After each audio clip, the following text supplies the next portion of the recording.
O líder do PSDB na Câmara, Rodrigo de Castro, afirmou que a decisão do STF, que confirmou a anulação das condenações de Lula na Lava Jato, reforça a necessidade de os partidos de centro construírem uma candidatura viável para 2022.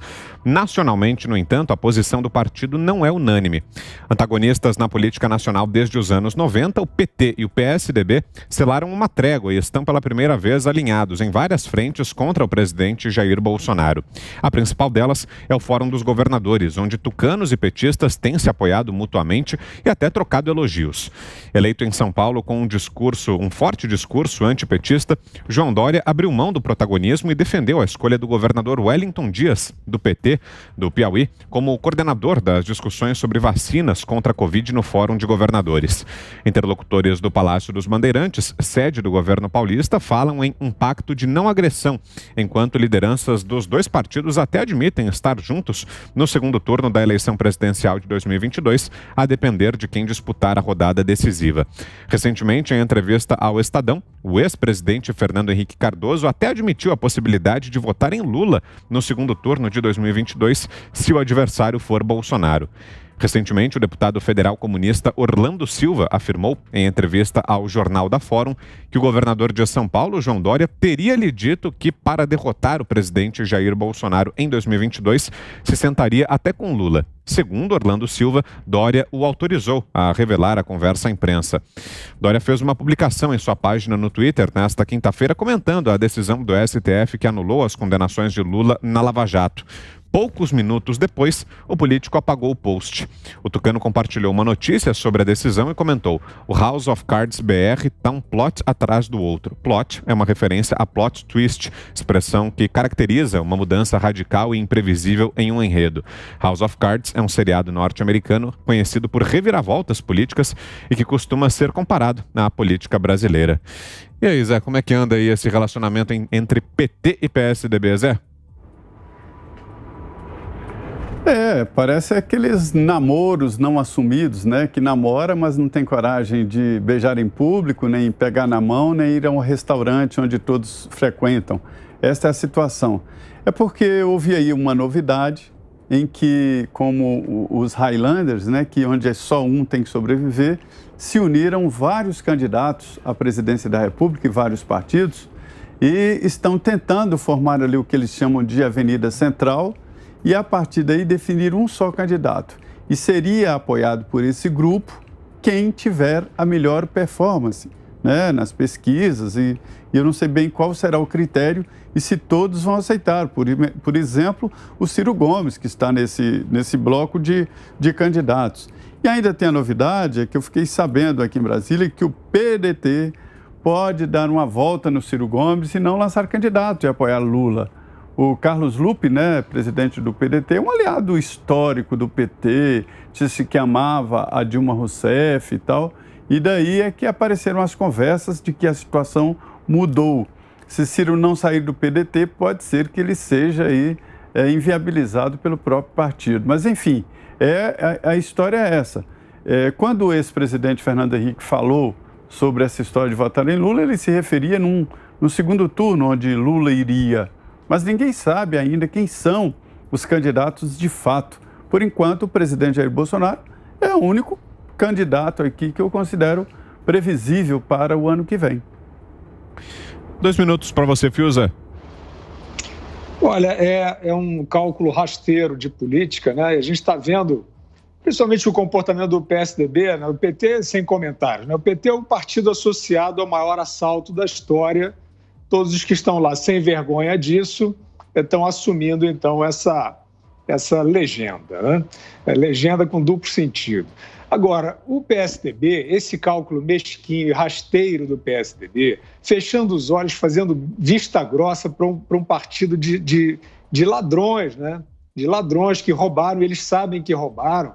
Isso é um tipo de concessão que denota só essa mesquinhez, né? Denota só essa forma realmente pequena, rasteira de pensar a política. Eu lembro das palavras do lendário Serjão, né, para o Fernando Henrique, jamais se apequene, né, que o Fernando Henrique citou quando o Serjão morreu em 98. O Serjão era um trator do PSDB que foi um dos responsáveis aí por tocar adiante a privatização da telefonia.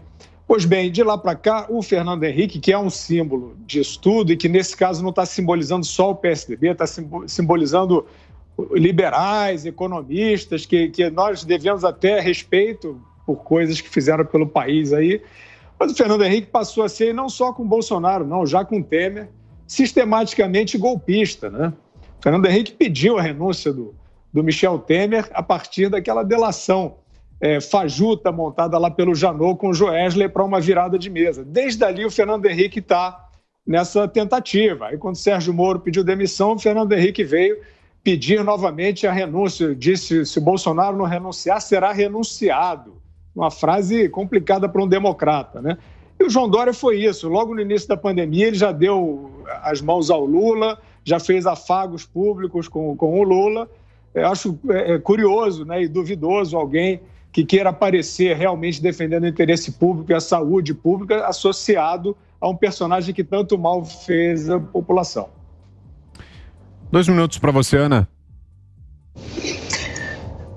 Vitor, o cenário é muito parecido com o que aconteceu aqui nos Estados Unidos logo após a eleição do Donald Trump. Obviamente, a gente sempre tem que fazer o disclaimer, né? Não estamos comparando os personagens aí, Donald Trump e Jair Bolsonaro, mas o cenário é muito parecido em relação às máscaras. Muitas máscaras caíram, esqueletos saíram do armário, republicanos que até então diziam apoiar reformas fiscais, apoiar reformas nas leis migratórias, na infraestrutura dos Estados Unidos, aí simplesmente vestiram a roupa de antitrampismo psicótico, né? E hoje a gente vê exatamente isso no Brasil. A gente vê muitos esqueletos saindo do armário e aí a gente percebe como a eleição do presidente Jair Bolsonaro, mesmo dentro dessa confusão toda jurídica que a gente vem vendo, principalmente por parte do STF, essa insegurança jurídica que traz insegurança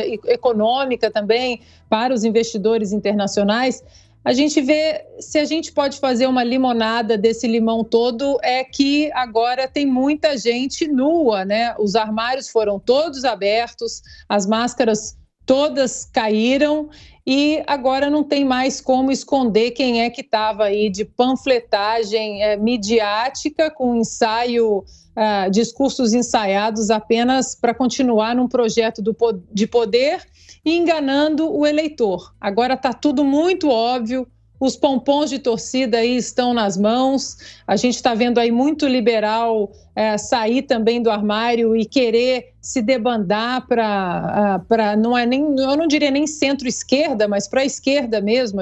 Eu não vejo nenhum político, nenhum movimento no Brasil centro-esquerda, mas para a esquerda radical mesmo, porque uma esquerda ou um centro-esquerda, ou direita, ou liberal que apoia Lula aí para um possível adversário por causa do antibolsonarismo ou para ter um presidenciável para competir de igual para igual com o presidente Jair Bolsonaro, isso para mim é mais uma fantasia, né? E que foi rasgada agora, a gente vê com a felicidade de muitos desses liberais hoje, depois de uma decisão esdrúxula como a de ontem do STF. As cartas agora estão todas na mesa. Acho sempre muito interessante o que o Augusto fala de fazer o teste das ruas, né? Às vezes a gente subestima demais os brasileiros, no sentido, a gente acha que nem todo mundo tem rede social para entender o que está acontecendo, mas eu acho que o brasileiro sabe o que está acontecendo, sim. O brasileiro sabe quem é Luiz Inácio Lula da Silva, não tem como inocentar não apenas o ex-presidente Luiz Inácio Lula da Silva, mas o que o PT fez. É tudo muito óbvio, várias instâncias aí no Brasil, primeira instância, Tribunal Regional Federal, STJ, todas referendando a roubalheira que foi o esquema mais corrupto da história de uma democracia do Brasil, quiçá do mundo. Isso tudo muito óbvio para todos nós. De novo, Vitor, a limonada desse limão todo aí é que todas as cartas estão na mesa, não tem mais como mentir, não tem mais como enganar o brasileiro. O PSDB desceu do muro que ele fingiu que sempre esteve, e, para variar, caiu do lado onde ele sempre esteve, do lado esquerdo. Diga, Augusto. Olha, o PT e o PSDB sempre mantiveram essas relações incestuosas aí, né? Eu acho que o ex-presidente Fernando Henrique, por exemplo, eu não entendo como ele tolera um partido que insultou a dona Ruth Cardoso, né? A Dilma produziu, em companhia da sua cúmplice, que trabalhava na Casa Civil, como é que chama aquela bandida, chefe de quadrilha, que foi depois chefe da Casa Civil, também a melhor amiga da... Eunice? Eunice. Erenice, né? Erenice. A Erenice e a Dilma produziram um dossiê que eles diziam que o casal presidencial, Fernando Henrique e Dona Ruth, consumiam vinhos, uma coisa ofensiva. A Dona Ruth não aceitou o pedido de desculpas da Dilma, então eu acho que essas coisas não podem ser esquecidas. Quem esquece, que conviva aí com a consciência, né? Agora, o que é que está faltando é repórter, jornalista, com coragem de dar entrevista quando alguém fala, olha, eu votaria sim no Lula no segundo turno, vamos examinar o quadro. Sim, mas o senhor admite a possibilidade de votar num ladrão, num corrupto, num lavador de dinheiro? Que é isso que o Lula é. O Brasil está tão anestesiado, né? E o Brasil está, graças às pessoas que defendem isso, tão cínico, parece tão cínico, que antes quem saía da cadeia ficava envergonhado, agora se candidata à presidência. Por quê? Porque ninguém cobra. É preciso ser muito cínico, muito idiota, para achar que o Lula é inocente. O Lula sabe que ele tem contas a acertar com a justiça e muito maiores do que as descobertas até agora. Não, ele é tratado naturalmente, parece um estadista, os caras escrevem, não, o Lula está examinando isso, espera um pouco, ele é bandido, vamos partir dessa premissa. Quem não aceita essa premissa para começar um debate, realmente é uma pessoa que tem sérios problemas mentais ou sérios problemas morais. É isso.